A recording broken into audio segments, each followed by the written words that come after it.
అందరికీ నమస్కారం. ముందుగా ఓం శ్రీమాత్రే నమః అని కామెంట్ పెట్టి లైక్ చేసి మా ఛానల్ని సపోర్ట్ చేయండి ఫ్రెండ్స్. ఆషాఢమాసం ప్రారంభంలో వచ్చే ఏకాదశిని దేవసేని ఏకాదశి లేదా తొలి ఏకాదశి అంటారు. ఈ రోజున ఏకాదశి వ్రతాన్ని ఆచరించడం వల్ల గత జన్మల పాపాలు సైతం నశిస్తాయని నమ్మకం. హిందువుల మొదటి పండుగ తొలి ఏకాదశి. ఈ తొలి ఏకాదశి పర్వదినం నుంచే పండగలు ప్రారంభమవుతాయి. ఇప్పటినుంచి వరసగా వినాయక చవితి, దసరా, దీపావళి, సంక్రాంతి పండగలు ఒకదాని తర్వాత ఒకటి వస్తాయి. హైందవ సంప్రదాయంలో తొలి ఏకాదశి పండుగకి విశేషమైన స్థానముంది.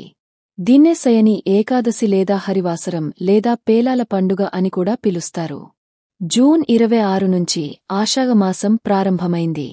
ఈ ఏడాది 2025 జూలై 6వ తేదీన ఈ తొలి ఏకాదశి పండుగ జరుపుకోనున్నారు. ఏకాదశి అంటే 11 అని అర్థం. ఇందులో విశేషమంటే ఏమిటంటే మనకుండే 5 జ్ఞానేంద్రియాలు, 5 కర్మేంద్రియాలు, వీటన్నింటినీ కలిపి పనిచేయించే మనస్సు, అంతరేంద్రియం.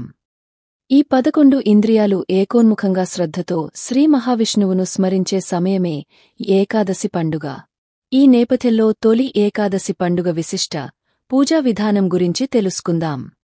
సాధారణంగా ఒక ఏడాదికి 24 ఏకాదశులు వస్తాయి. వీటిలో ఆషాఢశుద్ధ ఏకాదశి నాడు వచ్చే ఏకాదశిని తొలి ఏకాదశిగా పిలుస్తారు. హిందూ పురాణాల ప్రకారం శ్రీమహావిష్ణువు క్షీరసాగరంలో శేషతల్పంపై సుమారు 4 నెలల పాటు శయనిస్తాడు. అనంతరం అక్టోబర్ లేదా నవంబర్ నెలల్లో వచ్చే కార్తీక శుద్ధ ఏకాదశి, ప్రబోధిని ఏకాదశి రోజున శ్రీమహావిష్ణువు తిరిగి మేల్కొంటాడట. శ్రీ మహావిష్ణువు నిద్రించే ఈ 4 నెలల్ని చాతుర్మాసాలుగా అభివర్ణిస్తారు. తొలి ఏకాదశి నుంచి ఈ 4 నెలలపాటు చాతుర్మాస దీక్షను ఆచరిస్తారు. వాస్తవానికి ఈ పరిణామాలను పరిశీలిస్తే ఈ సమయంలో ప్రకృతిలో జరిగే మార్పులే పంచభూతాలు, సూర్యచంద్రులు, గ్రహాల గమనాలు సంకేతంగా చెప్పుకోవచ్చు. ఈ సమయంలో బాగా గమనిస్తే ఉత్తర దిశగా ఉన్న సూర్యుడు తొలి ఏకాదశి రోజు నుంచి దక్షిణ దిశకు వాలుతున్నట్లు కనిపిస్తాడు. ఈ విధంగా సూర్యుడు దక్షిణం దిశకు మరలినట్లు కనిపించడం దక్షిణాయన ప్రారంభాన్ని సూచిస్తుంది. అంతే కాకుండా ఇదే మాసంలో చాతుర్మాస వ్రతం కూడా ప్రారంభమవుతుంది.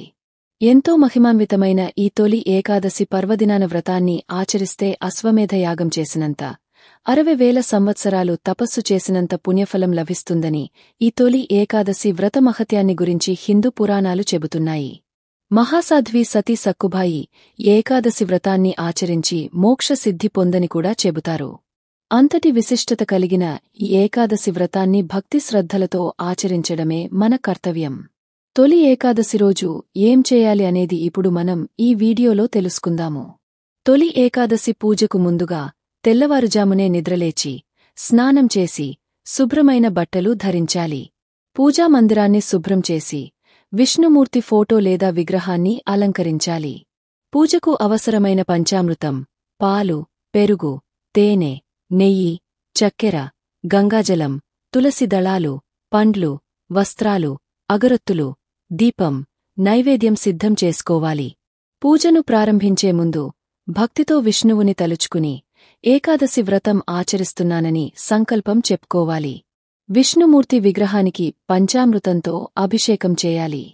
విష్ణువుకి నూతన వస్త్రాలు సమర్పించాలి. విష్ణుమూర్తిని పూలతో, తులసి దళాలతో అలంకరించాలి.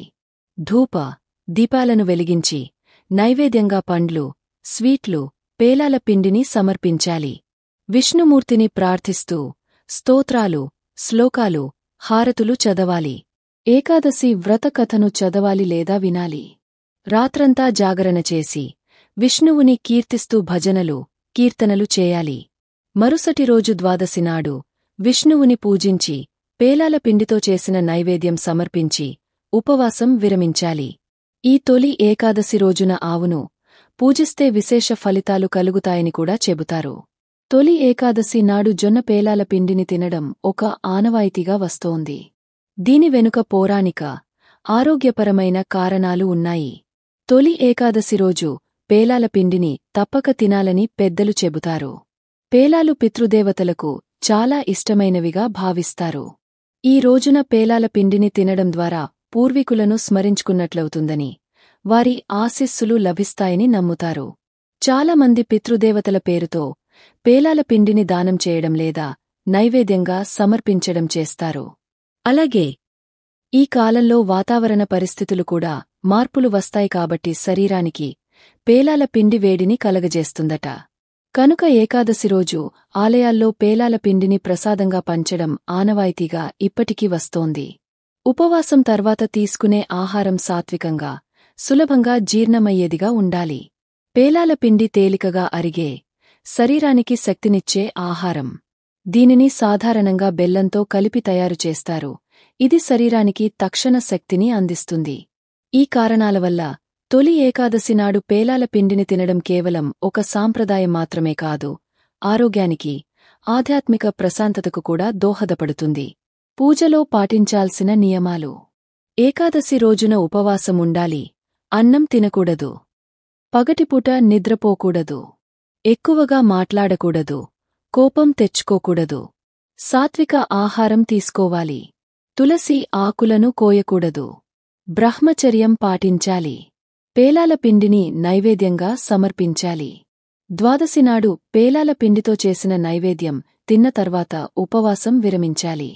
ఈ విధంగా తొలి ఏకాదశి రోజున విష్ణుమూర్తిని పూజించి వ్రతం ఆచరించడం వలన విశేషమైన ఫలితాలు లభిస్తాయని భక్తుల నమ్మకం. తొలి ఏకాదశి వచ్చే సమయానికి గ్రీష్మ ఋతువు ముగిసి వర్ష ఋతువు ప్రారంభమవుతుంది. వాతావరణంలో ఒక్కసారిగా ఉష్ణోగ్రతలు పడిపోయి వర్షాలు మొదలవుతాయి. ఈ మార్పుల సమయంలో మన శరీరం అనేక ఆరోగ్యపరమైన మార్పులకు లోనవుతుంది. పేలాల పిండి శరీరానికి అవసరమైన వేడిని అందించి వ్యాధి నిరోధక శక్తిని పెంచడంలో సహాయపడుతుంది. వర్షాకాలంలో వచ్చే జలుబు, జ్వరాలు, ఇతర ఇన్ఫెక్షన్ల నుండి శరీరాన్ని రక్షించడానికి ఇది ఒక సహజమైన ఔషధంగా పనిచేస్తుంది. మీకు ఈ వీడియో నచ్చితే తప్పకుండా లైక్ చేసి షేర్ చేయండి. మరిన్ని మంచి వీడియోస్ కోసం మా ఛానల్ని సబ్స్క్రైబ్ చేయండి. ధన్యవాదాలు.